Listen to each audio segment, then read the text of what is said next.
This is a Rogue Media Network podcast. Coming up on the payoff, whoever said you can't go home again, right? Another podcast with my brother Mike Sousa. This time, our friend Elizabeth Chance, who is deeply involved in sobriety and a professional component, takes us through some memories talking about our brother. This was for her podcast, Busy Living Sober, but it's all about repurposing, right? So I wanted to repurpose it for my podcast because it's a special conversation about sobriety with Elizabeth Chance and with my brother Michael. And, of course, it's a conversation also that has to do with my brother Kevin, who, by the way, is coming up right now. Kevin Sousa.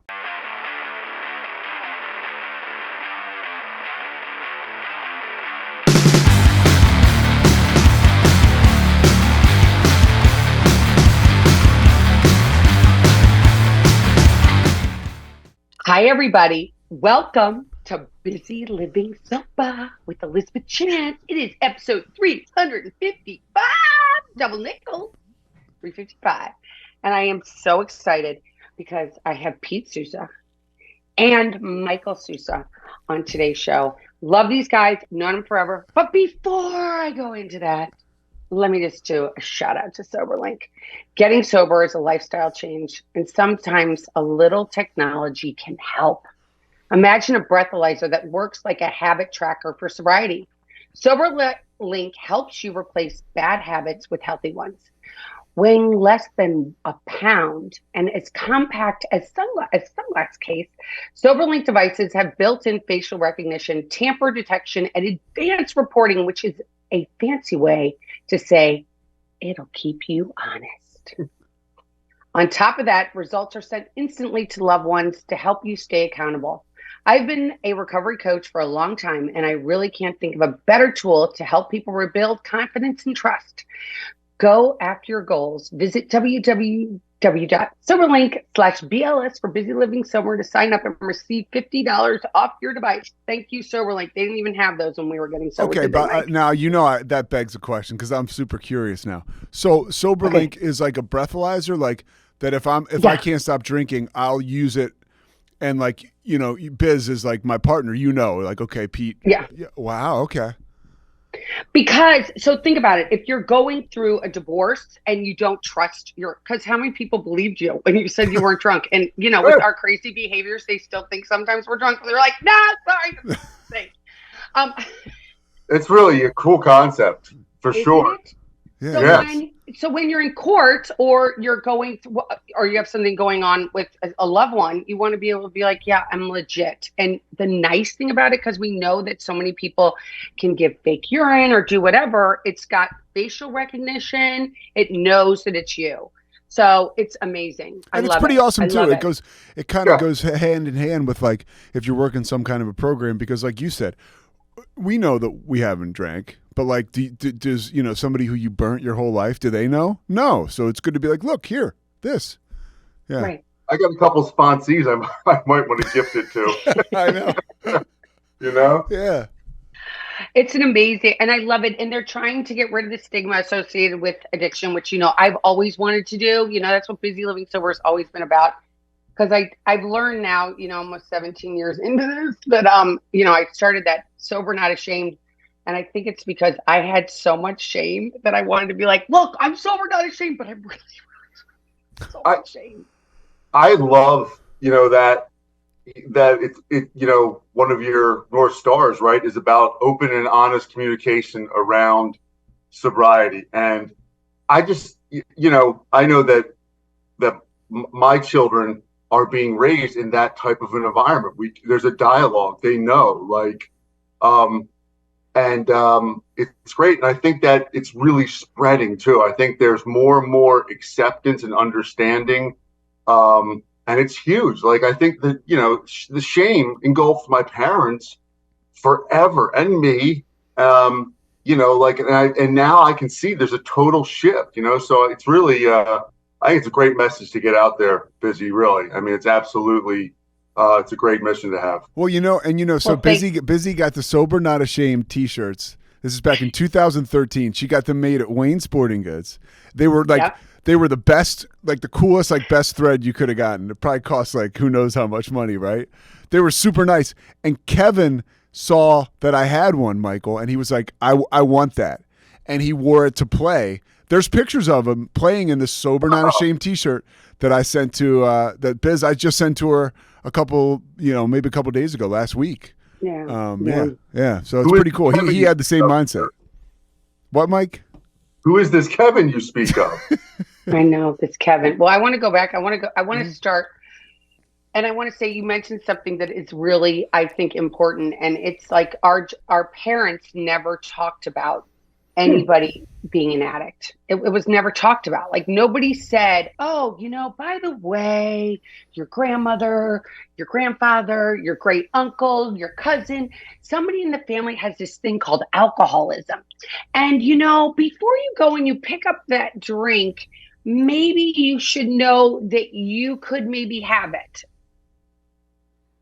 Was that ever talked about? I would say it was, because my mom, but it was which, Mike, should we do the disclaimer? Mom, you're the best mom ever. We love you to death. You literally, I love your mom. Yeah, she's the best. Your mom, and she's I the follow best. your mom, and your mom is the best. She is the best. And I truly believe Maria Shriver, I'm just going to throw this out there. Maria Shriver just said, like, if a mom gets up in the morning and does her very best that she can do, she's an amazing mom. And I know your mom's an amazing mom. 100%. So we're going to throw that out there. And thank you, 100%. This is interesting, Busy, because what Peter's going to share is, children being raised in the same house with a slightly different perspective. Yeah. Totally. So my siblings and I have totally different perspective. Go on, Pete. No, I can remember, and specifically, I believe that it was after nights that my dad would have maybe gone a little extra. I can remember her like talking to me the next morning being like, your father has a drinking problem. And you have a drinking problem. Probably, you're predisposed. It was just kind of like, and as a kid, I was like, oh, what? I was like a real little kid. And I can remember taking a sip of beer when they would be like, hey, go get a beer from downstairs. And I would take a sip. I was like in like 5 or 6 or whatever, how old. And Mom would be like, Mike, she'd be like, I see your lips around the top of this. Like you took a sip. Like, you know that this is bad for you. So I was kind of, as much as you could be, it never like penetrated. But yeah, there was a little bit of not like thorough healthy education, but I was definitely aware. It was not like, listen, we have this in our family and it runs deep, like it was more so in like, your father's side or like, it wasn't educational. And it was not, and my father never talked about it. I mean, my father was not a deep conversationalist with us. So, but he showed up, he did the best he could. Really, really solid effort. But that's really important that Mike mentions that, because we had alcoholism, the old saying, alcohol didn't run in my family, it galloped, and that's my dad's side. It was everywhere. And I'm telling you, he never said one thing about it. I remember his sister died from drinking herself to death, and it was sort of like talked about, right, Mike? Like, how did she die? Like, she was not like, what? And then Mom's like, we found bottles of vodka under the sofa. I'm like, oh, okay. Okay. But it's so interesting because it was used in such a deflammatory way, right? It was like kind of like, oh my God, they're in alcohol. Yes, 100%. And it wasn't like something that you could get better from, right? It was just you had a moral problem, you were a bad person and all that. So the listeners that don't personally know you guys, how far apart are you two in age, and how much older was Kevin than you, Mike? So Kevin's 2 years older than me, and Peter is 1 year younger. I'm probably 4 years younger. Although Mike looks so good, sometimes he likes playing that game. Like at the 7-Eleven, the woman will be like, "Hey, all right, 7:42, you guys," and I'll be like, "Who do you think is older?" And she'll be like, "Excuse me, are you guys twins?" Yeah. I'm like, yeah. Look, I'm sober. I work on myself. Vanity plays into this, I heard a podcast about pretty on the outside, messy on the inside, right? Somebody's house. Did you you guys clean up in there yet? A couple podcasts ago, you're talking about that dirt, that cluttered home, Busy. Jesus. Because it was for so long. Totally. It was all about, we were raised in these houses, we were raised in an area that's, we were blessed beyond blessed, right? Yeah. We were so lucky, as much as we're like, oh my gosh, we had to go through all this hard stuff, but we had no idea what hard stuff really was. No. And we very privileged, and they sometimes say that we're like, it's the hardest for us to get sober, right? Because we are so lucky. Yeah. Right? Mm-hmm. We're so blessed Totally. beyond blessed. And having this shame that our parents raised us with, and coming out and saying, you know what, all right, the gig's up. I have to get better. And it took me years to go on the inside, because let's face it, I went to meetings for a long time, still looking good, putting on the baseball cap. Life is fabulous. I'm busy. But yeah. Sometimes it penetrates and you have to feel feelings again, which is kind of hard. Yes. The hardest thing, the biggest thing, I mean, if I look back and say what this program gave me the ability to become authentic, like, and to really be who I am and strive to continue to be who I can potentially be. Like that's it, because we grew up in this. And look, so many disclaimers. Our parents loved us. They created a great home life for us. They did the best they could. It was very, very plastic, right? Like even everything was like perfect. Like this had to be perfect. This had to be perfect.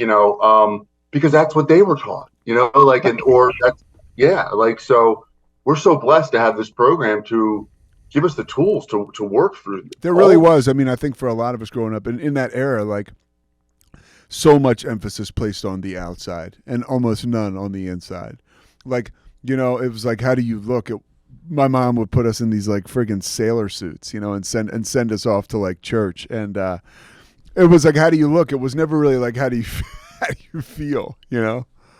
It's so true. Isn't it? Like, I remember even saying to my kids, like, let's get up and let's get dressed. We got to go praise the goddamn Lord. Come on. And you better put on their best outfit. Look, this is embarrassing, but did you see that? I just happened to have it. Oh my God. Yeah. Look at them. Oh my God. Oh my God. They tried to get me in that picture, and I was like, fuck off. I'm not dressing like that. Yeah, Peter was the reason Mom talked to Peter about, like, hey, we have a disease in our family, is because he was an absolute lunatic. Like, at the age of 3, 4, and 5, like, you know how like with your children, like, maybe, I don't think so, got it. Definitely. Like, even though we all ended up with it, Peter, like, he was like on, I don't know. That's a good point. That is actually a pretty good point. I had all the warning signs. Yeah. Now wait a minute. Who gave you your first drink, Pete? Oof. I think I supplied it to myself. I mean, I think typical bullshit. But with your brothers, did you ever like when you were littler? Did they were like, yeah? Come on? My Uncle Dennis was the guy, and he had his own problems, but he gave me my first beer. I can remember that.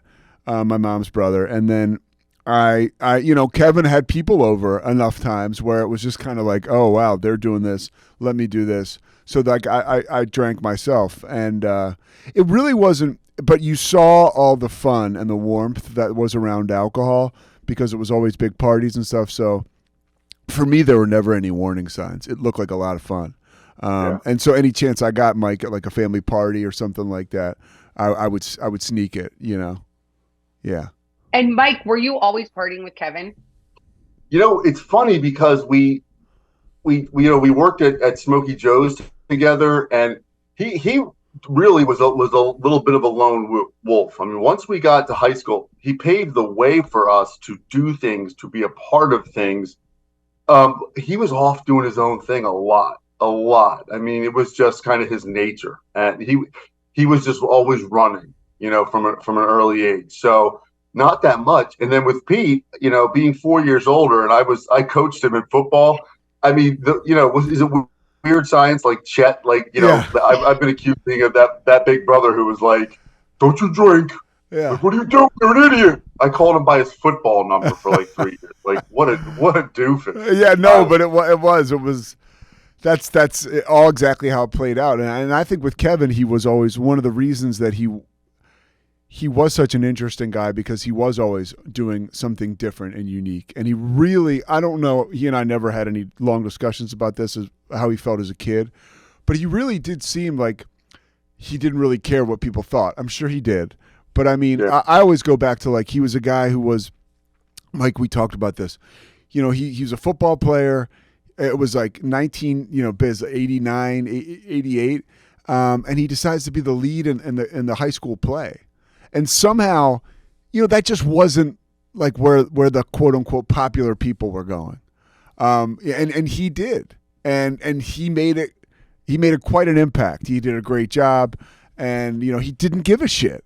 And Mike, as you brought to my attention, other guys on the football team went out for the play after he did.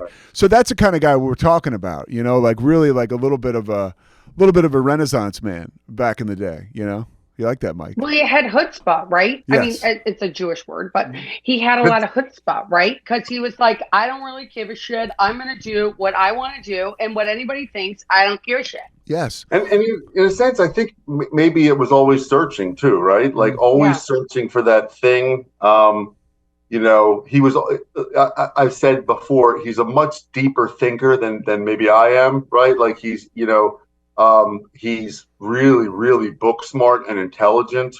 I might not be that way.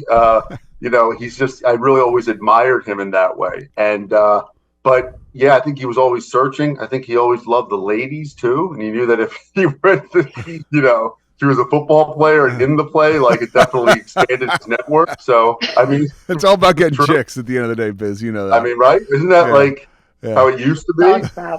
Mike. Well, tell me this: when did he get? How old were you guys when he got sober? He got sober long. I don't know long after, but he got sober after Mike. Probably.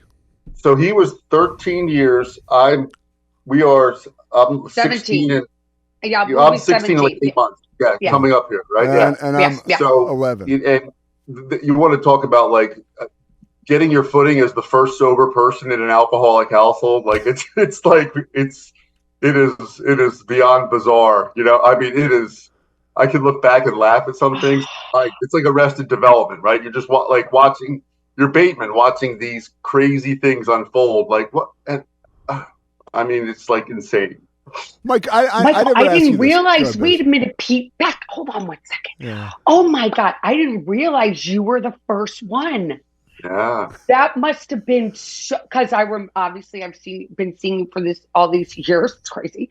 Are we even old enough to have this much time? But anyway, it's crazy to think that you were the first one. And oh my gosh, that must have felt so weird going home. I mean, totally Jason Bateman. Let me one quick example is there was a Christmas and Peter was really on the edge, right? And I'm looking at him. I love the way he tries to dress this shit up. What? They're probably, and I have maybe 4 years, 5 years. I can't even remember. And I was never the kind of person to be like, everyone needs to be sober. Like, that's not my game. But like, Pete was really pushing the envelope, right? Like, out of control is maybe an understatement. And I say, and Dad pulls me aside before Christmas and he says, if you ruin this goddamn Christmas for any of us, and shit, it'll be your last Christmas alive with us. And I was like, I don't, Dad. Well, and it goes back to the shame thing, Mike. And this is so interesting you mentioned this because I just thought of that. So I'm a year from getting sober now. I mean, I'm out of anything I could leverage against getting sober. And I came home. I had gotten a DUI in Charlotte, another one. So I took the train home to live with Mom and Dad. The idea was I was going to get sober. And I remember when it took the train from Charlotte. Like that's not a short ride. So I was like hoofing it basically. I got home and he picked me up at the train station. I remember he was like, no drinking like around the house. It wasn't like don't drink. It was kind of like he still wasn't quite, and I just think he had no clue. You know what I mean? Right. About how the whole thing works. He was just like, don't be drinking around the house. I remember being like shocked by that. Like, oh wow, like I can because they did create these like Rockwell-esque Christmases, and honestly, I still love Christmas, and our Christmases were amazing. So, I mean, maybe he wanted whatever it was. It was Yeah. denial, but he was protecting those memories. Maybe it was the only good times he had as a child. I don't know, but like they were sacred to him. And if Pete was falling into something, knocking something over, like, and I were to be like, "Hey, Pete, are we going to help him?" They'd be like, "You and your sobriety, shoving it down our throats." I was like, "Okay, all right, okay." How did you do it? Like a girl would be like, "I'm sleeping," and they stomp their feet and they walk out and slam the door. But you just endured. My dad was still a scary person. It still took me a long time to stand up to him. I mean, that was my own stuff I was going through. Yeah, but there were times when you'd had enough and you left. I mean, let's make like, and it was sad. I mean, he had to make a really hard decision to leave Christmas sometimes. Be like, I just can't right now. Pete is screwed up. Pete's girlfriend screwed up. You know, it just was like mom and dad are they're enabling this behavior. Like, really, as a sober alcoholic who's working on any kind of program, that is, your sponsor might tell you, you probably need to get out of that situation. You know, like it's just not healthy for you. And, I left. Yeah. One of the things we always talk about is, right, is, you know, do you have to be there, right? And if you're there, like, make an exit strategy and feel comfortable leaving when you do. And then there was also having children. I wanted them to spend time with the family, but I also didn't want them to be introduced to alcohol, you know, the way I was, and you know, to have it done thoughtfully and respectfully. So it was like, we got to get out of there and not let them see, you know, the later antics of the night. Yeah. Excuse me. And would Kevin always come home from LA? Until he and his wife Patty got real serious, then it was every other. But they were a big part of Christmas, and Patty's been a part of our family since you know they got married. I mean, it was and really, to like talk about some juicy stuff, like it was wild times before he met Patty. I mean, the moment he met Patty, Kevin's the way he comported himself totally changed. I mean, he was still Kevin, rock and roll. I mean, it's not like he sacrificed individuality or anything, but it was very clear that there was something different going on here. I mean, because he, like much like myself, like I dated a bunch of real bizarre people because I was bizarre. All right, to put it lightly. Kev, honestly, he never really copped to it. We would break his stones about it a little bit. He's the same way. I mean, he dated some women that couldn't hold a candle to his wife, right? But like, so he would bring these women home. And there would be fireworks. I mean, right? I mean, Mike, one time you guys got into a fight and, you know, late at night. It was the insanity, right? Like, he brought home a girl and she had all her own problems. Yeah. And she wouldn't leave the room. It was like crazy, you know, like wouldn't come down. Kevin's friend came to visit. It's, you know, just the bizarreness of an alcoholic family. Totally. You know, just alcoholic madness, you know? Yeah. I'm showing up with my girlfriend. The back window of a rent-a-car we have is blown out, punched out, because we have like a trash bag over it, you know. And I'm like, hey, Merry Christmas, you know. It's just like, Pete, are we allowed? Do we talk about the trip home from Uncle Dennis's memorial, or is that the girl you were dating then? You can talk about it. I don't care. So I don't care. Peter was dating a woman who also charged a fee to entertain men, like high level men, like, you know, very expensive men. And we were at my uncle's, like, who died of alcoholism and drug addiction. And, you know, it was a huge party. I'm sober. And Peter has definitely been crushing it at this party. We get back in the Well, Mike, you know, you said something to jump in, and this was something that seeped in. Like when people tell you stuff, he's like, you know, you were drinking like you were like somebody who was in pain.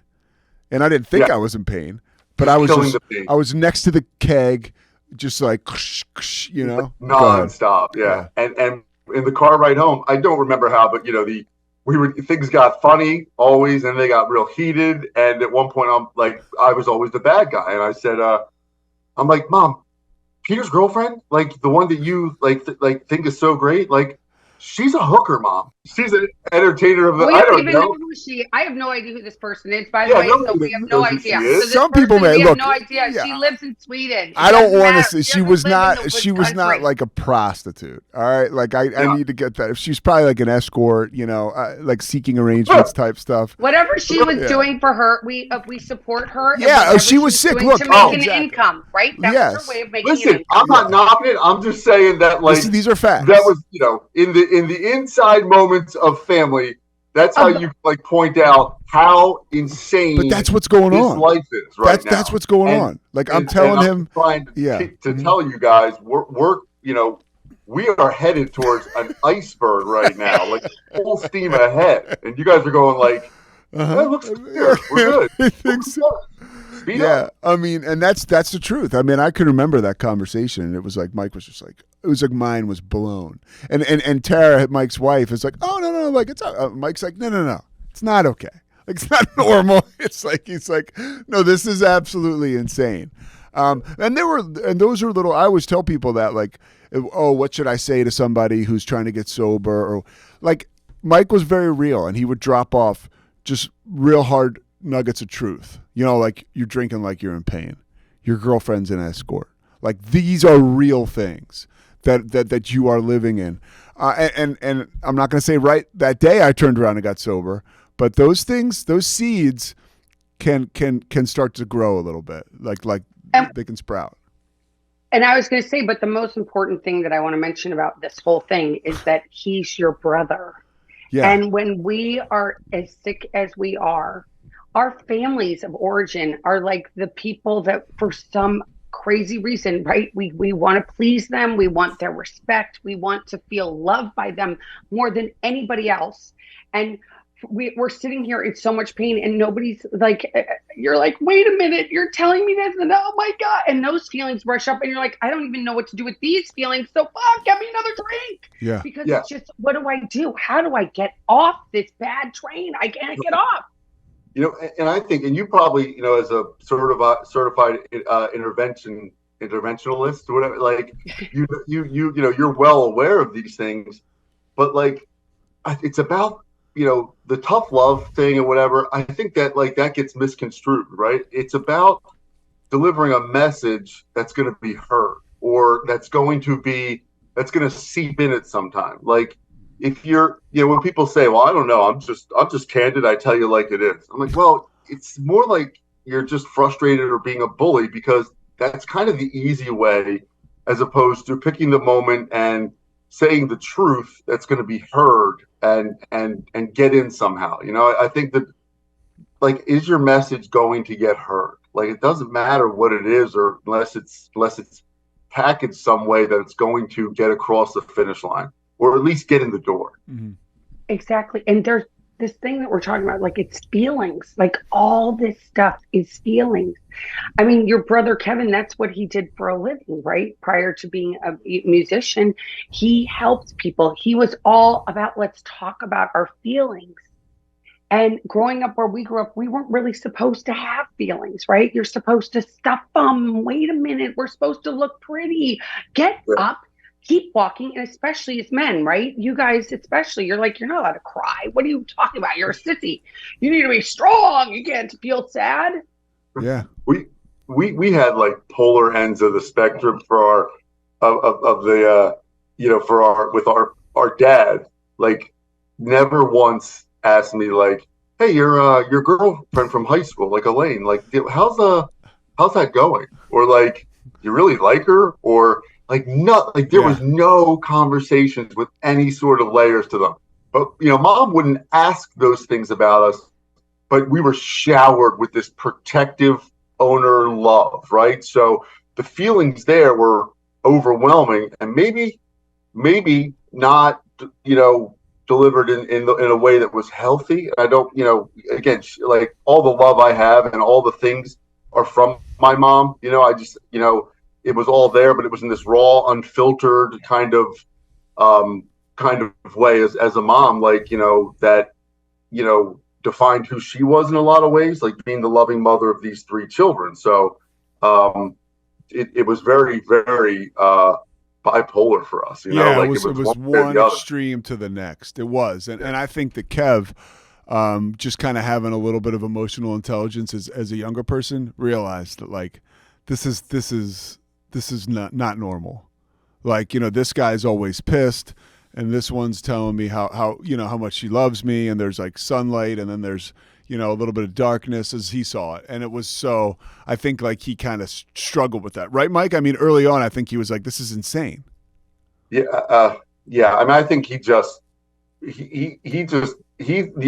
oldest gets the, like the unfiltered parent, like who's still trying to figure out who they are. And, I think that they definitely have the roughest go of it in a lot of ways. If it's a household predisposed to alcoholism, right, or whatever it might be, they have a rough go of it, and I think he just rebelled from the word go. He just wanted out. He wanted out. He got the brunt of mental, physical, any sort of abuse. So it was just, he definitely had deeper scars than any of us. But I never met him, but I've watched enough of his You videos. never met him. You never met him at like a freaking. You never saw him at a dance or anything. No, because you were in St. Louis, right? I was in St. Louis, and I'm a little bit older than him. Okay, I'm 2 years older than him, but I watched the outpouring when he passed away a couple weeks ago. I watched him when he was on stage, and he had this passion about him. And he was an artist, right? So as artists, that's a sensitive person, right? As artists, we feel like this thing that's like, and I'm not saying good, bad, but that's what makes a family. We all have these different things, the yin and the yang, your parents with the yin, the yang. Your mom was sitting there trying to hold the whole thing together so it looked pretty because she so much wanted that beautiful present. I know that's what I wanted for my family, and my family grew up, whatever. I'm not talking about myself. The reality is we all go through these things, and it's managing through and staying alive and staying afloat. And that's what he did. Like, he did self-preservation. So when he decided to get sober, did he call you, Mike? So I lived in California for a couple of years, and I was not sober. He was trying to get sober. And then, it got to the point where when I was sober for 3 or 4 years, he had been making several attempts to get sober. So he didn't really let me know what was going on until he was like 90 days in. And at that point, it was kind of like, let's see what you got, right? Let's put let's put rubber to the road. So that was really, it was later on. And then when he got a first year and he was working on his thesis for his master's, like I think he wanted to hit a year and stand tall. But, he did it like Kevin, like he got sober, he quit smoking. He did this thing called the Catalina Classic, which is a paddle thing, which is like, it's the equivalent to a marathon. Wrote his thesis, like did it all in his first year. It's better than drinking or using drugs, but he also had to level out, and get to a normal after that, so. And I think to what Mike's saying, and this is, I could be wrong, like he finished his thesis, and I think he had a year, and I think he had a concert which wrapped all these things together. Right, Mike? Out in Hermosa, I'm pretty sure. Totally. Yeah, and so it was a real celebration, but it's not like he went out and relapsed after that. If anything, he got more, deeper into recovery because, we talked to guys, especially when we were out there. That was one of the cool things about the memorial and going to that paddle out. Mike, I'd been to meetings with Kevin and Michael at this Alano house, in the South Bay. In Hermosa, and that was awesome. And then Mike went to the Broxbury men's meeting with Kevin. Legendary. And so many guys. And that's not being dramatic. So many guys and people too came up to us and like, I know your brother from sobriety. I know, meetings with your brother. Your brother gave me a ride. Your brother. So he never really, and that's almost like the following of a tradition. He never ran around and was like AA, or this or that. He was very proud of being sober, but he got his hands dirty in sobriety and in recovery, right? Like doing the deal, helping people, giving them rides, talking to people after meetings, service commitments, all that shit, and it's because we always see the finished product. So right? We look at that. The program that we practice, right? Like our primary purpose is to stay sober and help another alcoholic, right? Now, the other side of that, and I believe firmly in this, and I think Kevin really was a model in practicing it, is service starting at home, service starting with your family, because it's the hardest when those people are right in our face to practice patience, restraint of pen and tongue, and, to be of service to them. So if I can start there and then be of service to, alcoholics, to the community, right? I think that to me is authenticity, right? And he struggled with being of service to our parents and worked very hard to come to a great place and tighten those relationships later in his life, as did They. He worked really hard, and it was cool because, again, like, he's this therapist, he's up on a hill, right? Like, as far as like with the degrees and with the experience, but look, family and stress doesn't discriminate. Like, he had all the hocus pocus and all the education, and he would come home and he could lose it like that with our parents, and it was kind of like, it showed over time. He actually had to spend time to be there, and then it got easier, and then it got better for him. But like right. Mike said, it wasn't like overnight, even with all the education and everything. Like when your dad got sick. Yeah, but he really wanted to. He wanted to have a relationship. He had a desire to make everything work, and to, make it right is probably a little too dramatic, but he wanted to make it work, right? Yeah, totally. I totally. I mean, he wanted to be a part of it. And I think that really started his healing with both of our parents, like being there. And I think, and Peter said it, it's kind of immersion can get you places, right? And if you come in and you're there for 4 days and you leave, right? So the first day, these guys would always be like, oh, it's great, we're having a great, and they're like, yeah, things aren't so tough. I'd say, hey, let's talk in 3 days, guys, right? And in 3 days, they're like, these people are insane.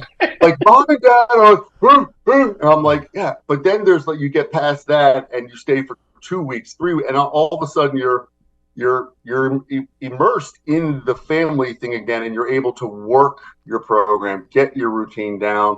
And I think that was great. They got stuck at home one Christmas for like 3 weeks. Like, the flights had all been canceled, and I think, towards the end, they were definitely like, we got to get out of here. But they got to understand and they got to be a part of the process for an extended period. That was, by the way, that was the first year that Kevin was sober.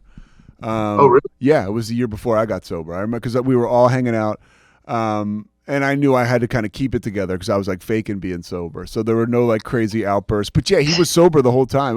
That was, I think, speaks to what you're saying. It was pretty cool holiday season and Christmas. Mm-hmm. So you guys, and now to talk about Kevin, when did you find out that he was sick?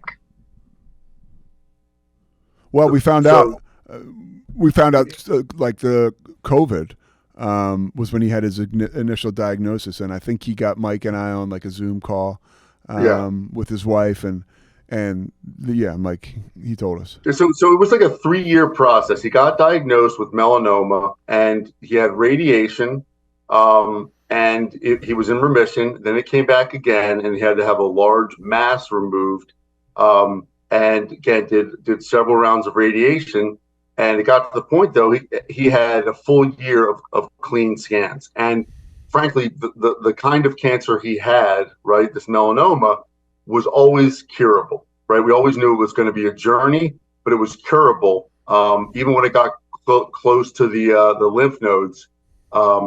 And then it came back right before he died. He had a seizure, and he went to the hospital. And I was fortunate to be in San Diego picking up my oldest daughter from school, and we were bringing her stuff up to their place in Hermosa Beach, California. So we drove right there, and were able to go to the hospital and spend time with him, and let his wife Patty get some free time. But when they finally said, "Look, you have a lesion on your brain. Again, we believe this is curable through radiation." Another seizure a week later, and he was dead like 6 days later. Like, so it went from clean scans, not being a life-threatening cancer at that point, to we still believe we can beat it, and then he was gone. So it really was. It wasn't a slow, long. We know he's going to die. It was very quick, very jarring. It was very difficult. For me, the coolest pass I ever got was through sobriety, because I got to hang out with these guys because I was the real deal. You know what I mean? Like, Kevin, don't call me until you get 90 days. That's what he said to me when I was in rehab. He hung up on me. And so, like, I think, like, really that is just, I mean, sobriety is all I am. I have everything about me, around me, that's positive to thank. I have sobriety to thank for that. And my relationship with these two guys is the same exact thing. I didn't have to fake it. It was authentic, like you said, Biz, and it was cool. It's just so, like, we all wish to have what you guys had. And your brother, like, we're here on this planet to give away, right? We're not here to hold. We're here to give, right? And we get one day, and we to help anybody that's on the street. And your brother did that, like, on steroids, right? Like, I mean, you could see just from those pictures, like, all the people that he touched. And I bet some of them he probably didn't even probably remember. I mean, let's be honest. He's probably be like, wait, I don't want to remember that person is, because we all get like that. But he affected so many. And it's like, how proud you both must feel. Like, that is my brother. That is my big brother. Overwhelming. And when he was, that rock star in high school and playing local, like, and in the play, I idolized him. Like, he was my guy. Like, he was on a pedestal. And then I saw him unfold, right, and really sink into drug addiction, as I was at the same time, but he was no longer that idol I looked up to. And then to see him, like, rise from the ashes, like, it was, I mean, I get goosebumps talking about it now. Like to see your idol go through hell and come back and then do what he did. Look, when somebody dies, right, we all say great things about them. Like, that's and I think that's right. You want to focus on what the good things.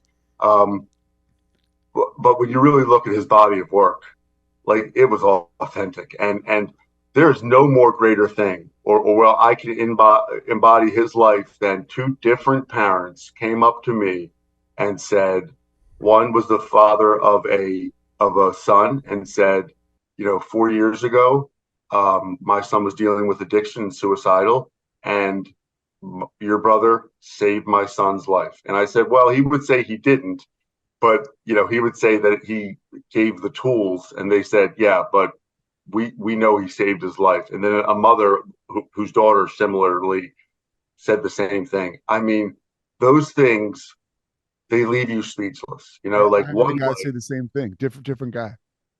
Same thing. I never met your brother, but I just wanted to come here to celebrate him because he saved my son's life. And Kevin would tell you, right? Like, it wasn't all unicorns and rainbows. It was ugly. Even sobriety was, right, for a while. And, like, even recently, it wasn't, like, perfect for him, battling with all the health stuff. I mean, that sucked. Yeah. I mean, we would go out there and we'd be hanging with him. And the last night or whatever, we'd be like, oh, Kevin, like, ate too much food, or he's grumpy, whatever. And I remember asking, because we used to say when Kevin ate after he ate, he would be like a real bitch. He'd be like, he would always eat.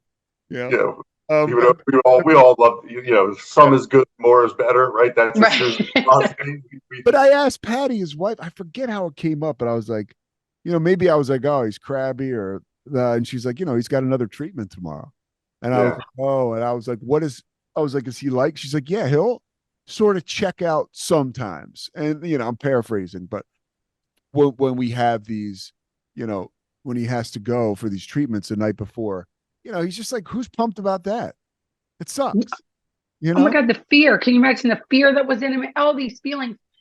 And you guys, so nobody talks about death, right? Nobody talks about how to mourn. No one.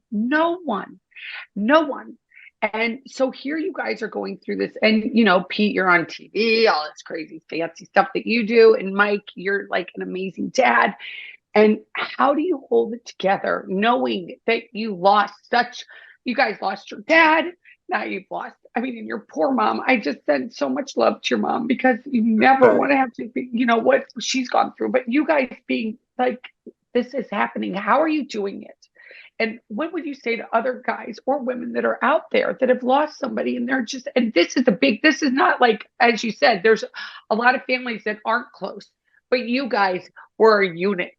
So it Yes. was like your quarterback is no longer here. So what happens when that happens, and how do you deal with it as guys? I've got to stop crying. It's still happening, right, Pete? I mean, it's still happening. And Busy, our mom had a massive stroke in January, and at first we didn't think she was going to make it, and now she is really doing well. You put the last couple years together. It was rough, but for me, right, it's about, if I get up and I take some time, don't on my, and I'm not perfect at this, but if I can, at my worst day, if I can walk outside for 20 minutes, right, and then I can come back and I can reflect for 10 or 15 minutes and go over things I'm grateful for, I have a shot at being present and still being of service and grieving, thinking about, Kevin would say, you got to lean into the emotion. And I think about that a lot. Like, sometimes I'll just be really angry and I just let that sit there for a minute and I think about it. I get really sad. And I just I let that wash over me, and it sucks. I mean, I spent my whole life like getting away from feelings. And the beautiful thing people don't know how to handle, like, when they see you, like, hey, one guy I saw the other day, he goes, hey man, I'm really sorry. That must have been awful. Like, better now? And I'm like, like, oh dude, I'm like, they don't know what to say. Every little note, like, I think what I learned is, like, anybody just going, hey, love you, thinking about you, in a text. Like, I know Pete and I, with our sister-in-law, like, I just want her to know that we're thinking about her. And my mom, like, love you, big hugs, like, just a voice message. Hey, we were sitting here last night, like, me and my daughter and her cousin, and we're like, hey, Patty, we're all here. We just thinking about you. We love you. We're sending love from the Jersey Shore. And I think those things go a long way because they went a long way for me, right? And at the end of the day, the program, teaches us, our program, we got to suit up and show up, right? And it's not easy, right? There's awful days. I've definitely been in a little bit of a fog and funk lately, but the thing about it is, I can identify that like the weather, it'll change, like, it will get better, and the program allows me to see that, because it will. I'm always going to be different because of this experience, but it's going to change. And Kevin always said that, like, it's going to change. When you're on a run, baby, like, oh, by the way, the bad news is this will change too, like that's the one thing people talk about, like, this too shall pass. Well, guess what? Your good mood is going to fucking pass too, right? They don't say that when you're in a great mood usually, right? Like, but that's the thing. And sorry to go on, but like, it's such a day-to-day thing for me. I have to do my process, or I've skipped a couple days here and there, and oof, like, I'm not my best me at all, and then I have to go and make a lot of amends later on. Yeah, I mean, Mike said it. Just you show up, and people. There's so many. Luckily, being sober enough, you go to a meeting where somebody's like, "Yeah, I'm here today, and my dad died an hour ago," and you're like, "Oh, that's what you do." And so that's what I did when my dad died. I mean, like, we all sat on a Zoom and watched my dad drift off. Kevin too. It was October 2020, and I went to my home group. I mean, it was like I think my dad died at like noon or a little before, and then I was at the meeting maybe 10 minutes later, something like that. It's all I know to do, and I think it's like, to process. We're lucky we have this exclusive opportunity through recovery. I mean, people have support groups and stuff, but for ours, it's like built in. You just kind of show up and you be willing. And so, and honestly, Mike has been a huge help. Somebody that's exactly like me is going through exactly what I'm going through. That is a bit of a gift, really. I mean, it is. And I think we've gotten through it together. And it's but it hurt. It's painful. It hurts. It sucks. And that's the one thing you asked what you would say to somebody is it really hurts, and there's nothing you can do. As far as that visceral pain is concerned, I'd never felt anything like it. When my dad died, I was kind of like, well, it's about time. I've been very lucky I hadn't had any loss.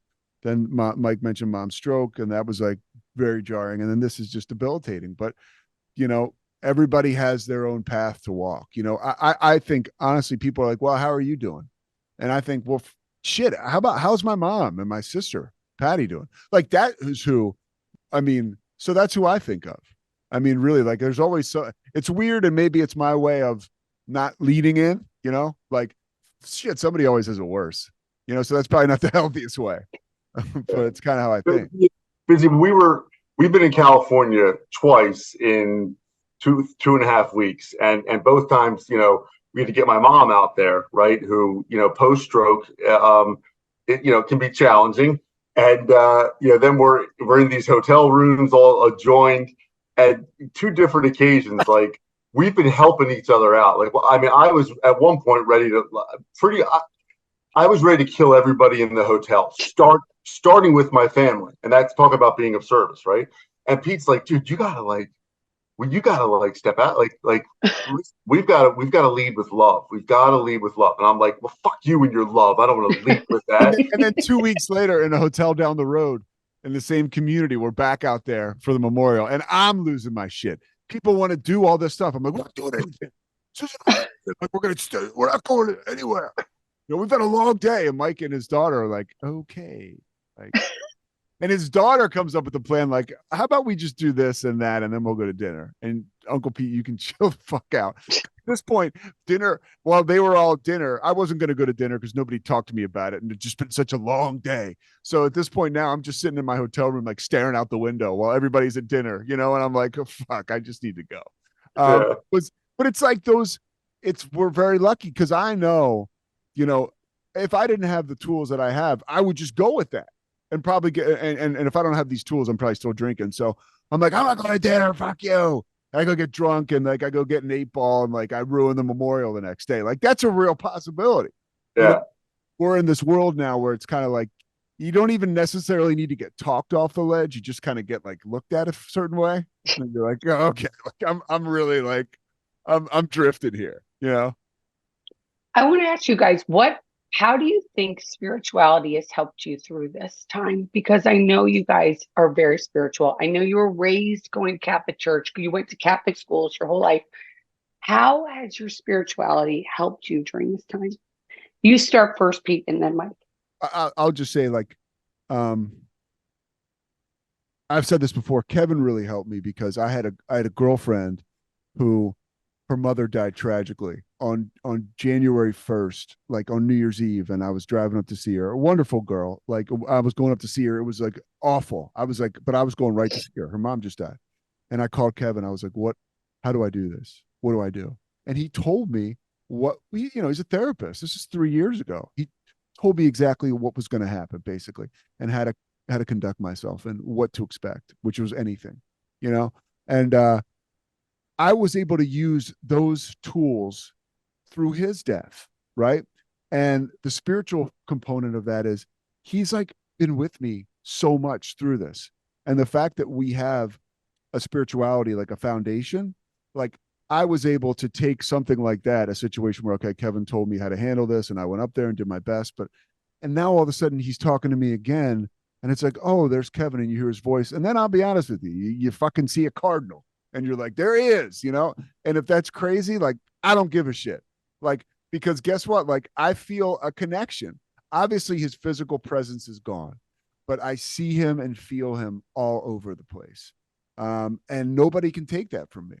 And so it's a gift to be able to tap into his presence and all the things that he taught me, whether he said them to me or not, just by going about my day, having that spirituality and if I don't tend to that spirituality, then I'm not seeing them, right? It's just like, are you going to see signs in your life? Well, no, if I got my head in the clouds or if I'm buried it in the sand and I'm pissed off because I don't want to go to dinner, I'm not seeing anything.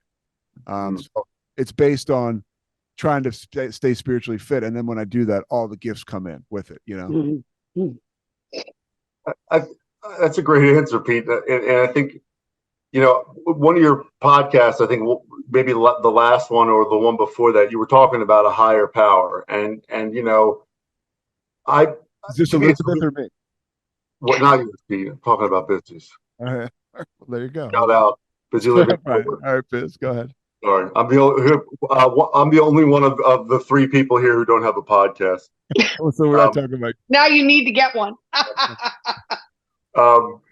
You know, to me, it's very hard not to believe there's something greater than myself. I mean, just in everything, in like something like nature, in the energy of you know, community, right? Of AA, of all of it, right? And you know, I don't necessarily believe in the Catholic God that I was raised in the Catholic environment, but I believe in something bigger, loving, you know, and I can conceptualize that when I look at Kevin, right, and that eventually I think I'll say, boy, 52 years, like, and he died on really firm spiritual footing. And the way my relationship was and everything he did for the community, like, that's 52 years is when he was supposed to go. Like, he did everything he was supposed to in his time on this planet.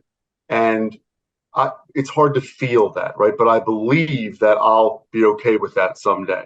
And I think that's spirituality, right? To kind of question it sometimes, like, why? But then you look at like children who have cancer and this is happening to, and like, you know, perspective, right? We're spirituality, you know, gives me the perspective of going, okay, like, we choose to focus on the joyful moments, and you know, there has been so much beauty. Like, the whole service in Hermosa Beach was the most beautiful thing. The sense of spirituality there was palpable.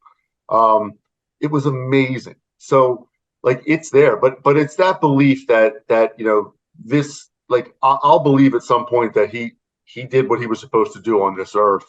That for me has been the spirituality of it. You know, I've always admired people who are very firm in their belief of how they were raised at God, and they can go, well, I know there's a heaven and I'm going to go there, and you know, that gives them strength, and that's beautiful. And mine's a little different than that, but there's definitely something bigger than us.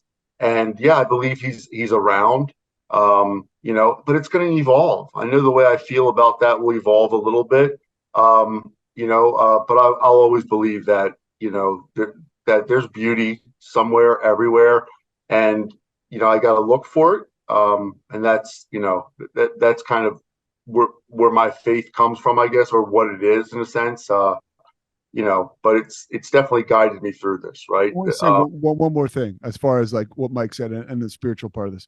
Like, before I came here today, and I had no plans on thinking about him or whatever, but we were I think we were on a meeting once, and he was on a Zoom meeting that we were on, and we were talking about people that say things to you, derogatory things, negative things, and really, it comes out of their mouth. It doesn't hit you. Like, there's still a space between you and those words. And Kevin described it like this. I think he had a sponsor once, or a therapist once, who said, so somebody said something bad, and you take that and you stick that knife in yourself. He said it's basically like somebody's walking around with a tray of poison. So here, you want some? And you'll take it and you'll stick it in yourself. You have a decision whether you're going to let those negative words and that shit penetrate you. That is real. Like, he left me with that. Like, I thought about that this morning in regards to something else totally different. Like, so that is a spiritual journey that he's on with me that will never end. Like, he really is. Like, I like to have him with me in that regard is just so cool. And that literally happened right before I got here. And it's not like, oh, Kevin just died, let me think of him. It's like, no, I think about my brother all the fucking time. You know, like, this came up. I think about Mike all the time. Like I would always think about, like there was just so much stuff that would come up and the three of us would text together. The last text I sent the group, the three of us, was fucking the anniversary of the Joni Loves Chachi wedding, was like one morning. And that just reminds me of them. And so it was like 40 years since this. And I sent it out in the picture and Kevin laughed and Mike ignored it. But like that was, but all that shit makes me think of them. So anyways, I feel like he's always with me in so many different ways. Well, I want to say two more things, and then I'm going to let you guys go. One thing is I don't know if you guys read the Daily Reflection yesterday, but it talked about experience, strength, and hope, right? And we learn from our experiences, right? That's how we share. That's how we talk to our sponsees. That's how we learn, right? And who would have thought that when you dealt with this thing 3 years ago, that God, whoever higher power is, was getting you ready. Like we walk through all these experiences just so we can get to the next place. And we have the tools in our toolbox that hopefully somebody has given us. Because I remember going into the room so many times being so jacked up on something and somebody sharing about whatever I'm worried about, right? And you're like, wait, who told them that I was going through this? But that's when we learn the tools, how to manage life, right? How to get through this thing we call life sober in the best way we can. Totally. Well, I always say to my sponsees, like, hey, you're going through something now that you're going to be able to share with somebody who's struggling. So make a note of that. And, my sponsor says to me, hey, what you're going through right now, like you're going to be able to help somebody out, right? Wait, tell me someplace else you get that, right? Like, where do you get that? Where one of the guys on one of the meetings that Peter and I attend always says, like, every answer I need is in these rooms somewhere. And I believe that, I really do. And that's experience, strength, and hope, right? And it's just crazy. And if you're in a meeting and you're struggling and you put your hand up and you share about what you're going through, isn't there a chance that someone's going to come up to you after the meeting, and say, hey, I went through this, last year with my older son, and he was struggling with marijuana, and here's how we handled it. It didn't work. Try this, and it was like, that's awesome. Like, it's amazing. It's helped me with major parenting things, it's great. And actually, so my daughter's mother, my oldest daughter, her mother and I are not together. We have a really solid relationship, but anytime something big has come up in her life, she actually goes to me, not because of me, but she knows that I have this program, and I'll come back and say after a day, look, let's handle it this way. Let's what if we try it this way? And she'll go, okay, I think that'll work. Like, it's just amazing. She respects the program and sobriety so much because she's seen what it's done for me and for her daughter. So there's experience, strength, and hope for you. It's so amazing. And I have to go to Kevin for 1 second and just say, it's so awesome that you guys have his new album out. And now you get to listen to that and you can share it with people and you have him. Like, he's there. You can put it in the show notes of this episode. I will put it in the show notes. And I will also say that for you guys, like in your kids and then your grandchildren, you can be like, here's Uncle Kevin, and just go to a video on YouTube. And there he is. And it's so cool. It is and that's like this. Like, this will be here long after we're here. Like, it's like, this is where we were. And I told him there was the song "Ooh Baby." It was the first video he released, and I love the song. And the song it's on the new album. But the video, I was like, dude, you're not in the video, all but like a couple glimpses.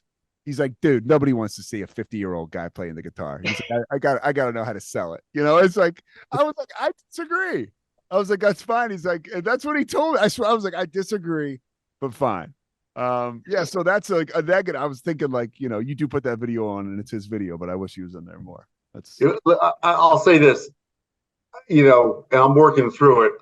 It's not my favorite thing to sit and listen to one of his like slower songs or a slower cover song. Like it, I love his music. I know that if I do that, I'm gonna definitely be reflective for a period of time. So, I'm still working on that. You're protecting yourself, right? A little Yes, bit. I am. Yes, Hey, yo, I am. Biz, I'm going to ask you a question now. You've Okay. been open with your family, Yeah. just the struggles and the addiction in your family, and not everybody has gotten it. My children family, or my family of origin? Your family of origin. Yeah. Okay. So, what do you see, like it is pretty crazy how the three of us have been able to be sober. And we have the exact opposite. Yeah. And I think I see that. I think part of your emotion to all this has got to be related to like you see the potential, right? Of what you. Oh, I'm so envious, and I hate that because it is a deadly sin, right? Envy and jealousy and all those feelings. And it is, it's like I feel like I wish we had it, and if I could make my family like this, I'd pay $1 billion. I'd do whatever I could, and we haven't gotten there yet. And yet, being an operative word, and for me, I just tried to how the fuck did God let me get out? I just don't know how blessed I was to get out. And, my kids, kind of like Mike was describing, like I couldn't go to Christmas morning and my mom's like, why are you leaving? And I'd be like, I am trying to tell my kids that it's not okay to smoke pot. Okay. I just don't think it's a really good idea. They're in their teenagers. I don't want them to smoke pot. And I'd be like, we're leaving. And they'd be like, I can't believe you're leaving. And I'm like, well, I have to. And then I stayed away for a lot of times. I mean, my mom died during COVID. And I was here in Florida. And my sister's like, get your fucking ass up here. And I'm like, well, for one, it's COVID. And for two, I was so scared. And I talked to my sponsor. And she's like, well, do you have a bunch of armed guards to go with you there? And I was like, no. And not only that, but I have kids that drink, like my kids drink, right? And you guys know that they drank, they've smoked weed. I've had them do everything, and now nobody really does. I mean, they do it a little bit, but Henry can't because he's going to get busted and he can't work for the government if he ever did it or whatever. And so my kids, Henry turned 21 at that, like right before my mom died, and I was like, I'm having, I had all these kids in Fort Lauderdale because there was no COVID because I live in Florida. We have no COVID. No COVID. And, Same and thing Henry in was Texas. like, Texas, yeah. right, exactly. It's like there was no COVID. And Henry was like, well, I want my friends to come and we're going to go to the nightclub. And I was like, I can't take away him being 21. Right. So, of course, he went to the nightclub and I was like, how is the COVID at the nightclub? He's like, 10 o'clock, mom, COVID. 2 a.m., no more COVID. I was like, Henry. So, but for having a family that doesn't have, like, to think that you could aspire to be what you guys have and will continue to have, is something to be admired and to cherish, you guys, to be really grateful for that. And that time that you had with Kevin was like amazing. Like how blessed are you that you had it? Because this disease that we have of alcoholism it is the number one killer of families. It is a $55 billion business in the United States. We haven't done much to change how we're treating people. I just wrote a letter to the governor and one of our potential presidential nominees about how we're treating alcoholics today. And, and I live in the Mecca. I live in Delray. So I live around all the rehab facilities. And it's just really, really, really sad. So as yin and yang as your parents were, some chemistry that went on in that house in Rosemont, Pennsylvania, gave you guys the ability to be vulnerable, to reach out for help, to see that your mom might have been a little ashamed, but you were like, fuck it, I'm doing it anyway. And you stood out there, and the three of you do today, and he still does. He might not be physically here, but your brother's mark will never die. Yeah, that's a beautiful way to look at it. You put it really, really great there. One thing, and I think, and Pete will agree to this, the whole time, whenever we were together, we would say, can you believe that we're like sober for this? We never took it for granted. And that is like, that's what we get taught, right? And it was just almost every time we were together, we'd be like, "Can you believe this? Like, we're so lucky." To let you know that it wasn't always like unicorns and rainbows. Like I said, I was like, Kevin, we're miracles. He's like, dude, we're not miracles. He broke it down like why we were miracles. I was like, fuck you, dude. You know what I'm saying? Like it was at your house, Mike, like 2 or 3 years ago. He's like, dude, we're not miracles. All right, let me break it down. Like, The greatest thing about being together with your family, one of the greatest things being sober was you actually regress back to like those pre-drinking days into those roles, right? So it's like there is an innocence there of 3 boys growing up together with Kevin like telling us how to do everything. Like, you remember right? he was cooking on the grill and he dropped like a hamburger and he put it back on and we were like, dude, what the fuck? And he was like, like, You're fine. like, right. like, yeah, I was like, even he would admit in a different setting that was ridiculous, but it was us. He was like, oh, whatever, dude, it's fine. Yeah, just shut up. Yeah. I mean, it was great. And then we also called him on the carpet where not a lot of people, out there in the community would, because he had built such this like reputation. Like, oh, there's Kevin. And we're like he would walk, it's like pedestrians first there, right? I mean, he would walk across the street like dare the car not to slow down and stop. Like this. We're like, dude, easy with this strut. Like, oh my, like, come on, dude, relax. Like, Jesus. I want to ask you guys, this is your last question. I've had you guys here for almost over an hour and a half, I think. Oh, it's a holiday. What? It's a holiday. It's a holiday. And everybody that's out there, we're wearing red, white, and blue. This isn't coming out till tomorrow morning, but we're wearing red, white, and blue, and we didn't do this on purpose. It's so crazy, but I'm so patriotic and I love it. America first. I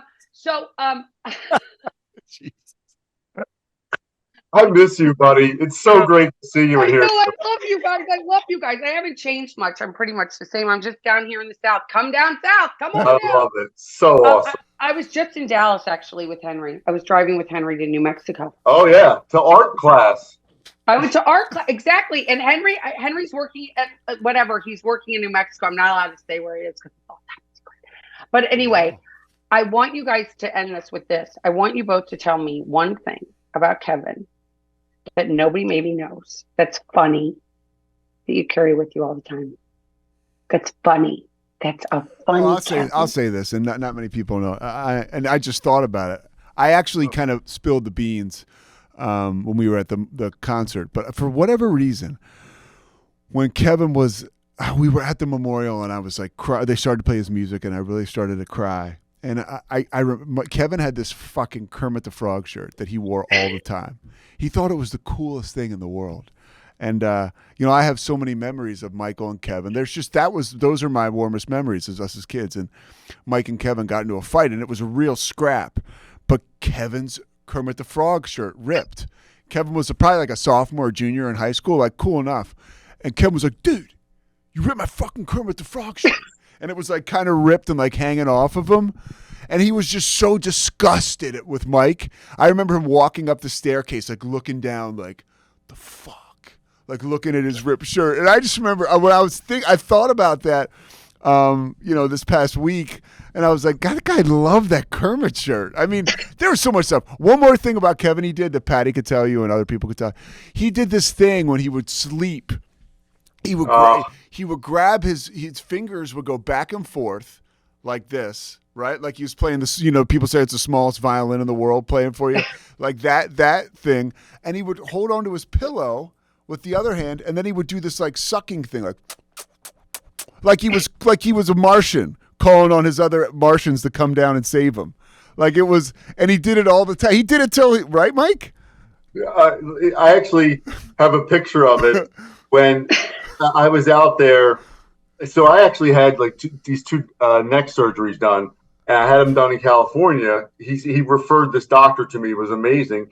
So I had them done out there, and then both recoveries, I was chilling at their house for a week each time. So again, so blessed to have this time with them just in the last 6 months. And we were on a Zoom meeting, and I got on his bed next to him, and he was doing it. He's like, so of course, I take a picture and send it to Peter right away. I'm like, look at this fucking loser. I mean, it's so funny. Yeah, Mr. I Tough mean, Guy. All right, Mike, what's yours? That was mine. well, I mean, God, that's such a great question. I mean, It's I have unbelievable. said this before, but like, he was the king of saying ridiculous things to us, and I'll like for like he wanted us and everybody to think he was like so tough and like.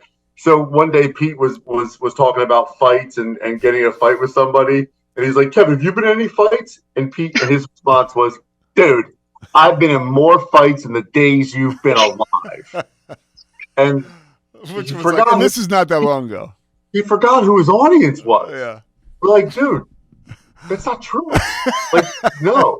And then Like, Mike would always say Kevin was on. We'd be like, hey, what happened then, Mike, when like the bus driver got mad at you, like back in like 1984? And Mike would be like, well, I do remember Kevin on the corner of Meadowood and Browning smoking a cigarette with a leather coat on, looking for another just fight. waiting to beat someone's ass as they walked by. Like, we're like, no, dude, that's not. No, you have not been in that at all. Or we were talking about Entourage. You just described Judd Nelson in the breakfast. In the Yeah, breakfast yeah, Club. oh, yeah. Right. Yes, That's what he yes. was to us, man. yeah. He was like, he was that big brother. You know, he was that thing, that mysterious kind of like, that was him. And he was all he wore pajama pants for his last 2 years in college, like, and it became like a cool thing. I don't know, like the dude just fucking had it, man. Yeah. Like, it's just crazy. He had that vibe. It was, I can look back, man. He was just a great big brother, but a better man, a better uncle. Like, to watch him like interact with my children, he had an amazing relationship with all of my kids, my stepson too, but with my oldest daughter, because I wasn't with her mother, I'd bring her out there every year. We'd go on a trip to visit Kevin and Patty, and we'd stay there for like 6 days, and they got to have such a great relationship, and it's unbelievable. The other side of that was the pain. She was devastated, and to watch grief through your child's eyes is pretty tough. Not another thing to learn to deal with, but he just touched so many lives, and he was such a great big brother, like it was awesome. He still is awesome. And he always will be. And you guys touch, you look at Pete and he's doing the payoff. Like before we started recording, I remember when he was first getting sober and he'd come over to my house all the time and he loves to go into my refrigerator and he would eat my food because he always did. And he was always like he was at home, which I love. Because you had, you that is you though. You made your house home. You really did. It's always home. Yes. And you'd come home, you'd come over and you'd sit there and you'd be eating and you'd be like, what am I going to do? What am I going to do with my life? Elizabeth, you had that special, like Mike, Mike knows, like just next level quality where like Biz is a person who you could stop by her house, you could pop in, you could hang, you could eat a little food, you could talk about cool shit, recovery. She's so interesting, had so many interesting things to say. Like, you never know what she'll say. You've got it all. Like, there's a lot. There's a great, and I don't like pop in anywhere. It was a great, like, and you helped me through so many things and, my evolution. And I do think, and we'll kind of go back. My last thing is I'll end where we started. Kevin wanted that that sober, not ashamed shirt. He and he wore it at a big show. And he moved me to start this podcast about sobriety. Like when I was worried about it, like it's all this, like, so at the end of the day, if you can take anything from this, if you're struggling, whatever, like be fucking sober and who cares? It's one of the fucking coolest things out there you could possibly do. And I love the fact that Kevin was open with it and that we're able to be open with his sobriety about it, in this stage, because that's what he would have wanted. And he was, I know it's air quotes, whatever. He was one of the coolest fucking people out there, and he was sober.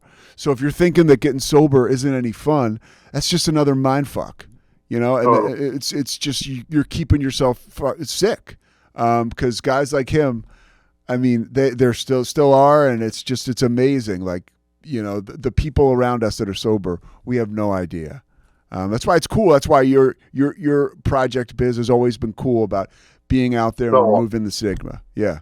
Such a great message. And really, Busy Pete said it, but you embody that loving kindness. You know what I mean? Like, I mean, you really do. And joy. If you you could do what we do along this journey and do it, joyfully. Like that's attraction, and you do that amazingly. And your podcast is, helps so many people. So it's really awesome. It's awesome to be asked to be on this, and share some time with you. Well, I'm so glad you both said yes. Oh, man. And, being sober and not ashamed and getting busy living sober, it's all about being able to walk through these things that we go through, because in life, we all have to walk through these tough things. And if you're listening, as you heard, these guys both said, they're dealing with they just dealt with their dad, their mom, and all this stuff, and they're staying sober. And they're staying sober, and they're feeling the feelings. And we all know it fucking sucks when you're going through it. It sucks. But don't give up, right? Don't ever give up. No, there's always hope. Always hope, right? Without question. With the joy cometh in the morning. Exactly, right? And if you guys want to reach out to either of them, I'll give you, send the email to me, and I'll forward it to them. Please. Please. Yeah. Do you guys have anything else you want to say before we get off here? No, I love you. This is like, I can't tell you how fulfilled I feel. Yes. And I didn't feel that way before this. So you work, recovery works, and it's just to be able to do this and to talk to you guys openly about something like this is I'm lucky to have an opportunity like this. Aren't we? Yes. And isn't it crazy that we changed those words in our vocabulary? It's like, I have to do this. Instead, we get to say, I get to do this. Love it. And that's, what's funny is, when you're asked to do things like we're taught, you say yes, right? And there's some things that are easier too. Like this was an easy one. Like, yes. Just easy to say yes to do this. And to Pete's point, like, I feel better, just sitting here talking with you guys, and my day is going to be better. And that's just awesome. I like Pete said, love you, Busy, and I'm just so humbled that you want us to be on this and share some time with you. Of course, anytime. You guys better keep in touch. Yeah. If you're listening, please reach out. You can reach me at Elizabeth, ELIZABETH, at ElizabethChance.com. And until next week, keep getting busy. Oh, by the way, happy 4th of July. Happy 4th of July. 4th, sober, not ashamed. Sober, not ashamed. Go enjoy those fireworks, eat some hamburgers, have some desserts. Love you guys. Until next time, keep getting busy, living.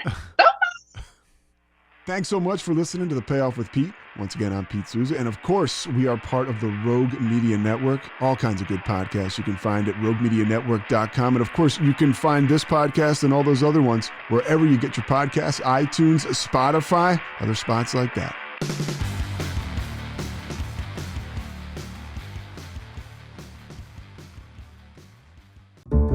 This has been a Rogue Media Network production.